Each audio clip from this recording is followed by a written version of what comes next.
Converse sur TV Finance. 3 valeurs à la une ce matin et elles nous sont présentées par Mathieu Adriol, analyste chez Day by Day. Bonjour Mathieu. Bonjour Aude. Et on commence avec une valeur pétrolière. Il y a cette réunion en plus de l'OPEP aujourd'hui. Total devrait-elle être impactée ? Alors par la réunion de l'OPEP, je ne sais pas. En tout cas, on en avait déjà parlé hier sur Total, et pour moi, elle est un bon exemple des contraintes en fait du marché en ce moment. On a ce mouvement haussier depuis début novembre, depuis le test du support majeur à 24,50, un mouvement très très violent, très très net. Et puis il y a 4 séances de cela, le test de la résistance, alors quand même assez éloigné, puisqu'on a pris pas loin de 13 € pour atteindre la résistance majeure à 37,85. Puis vous voyez, on a essayé de franchir cet obstacle qui avait déjà été testé en juin de l'année, et on a essayé de le franchir.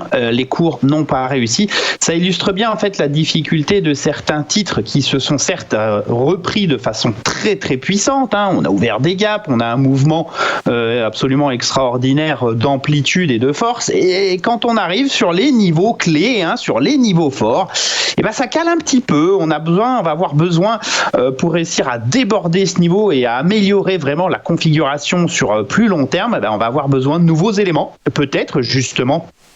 Par exemple, des annonces vis-à-vis de l'OPEP, une hausse des prix du brut, que sais-je encore. Mais en tout cas, pour l'instant, les investisseurs, ils calent un petit peu. Ils ont besoin de nouveaux éléments pour permettre à des titres un petit peu moins forts de reprendre une réelle tendance à moyen terme.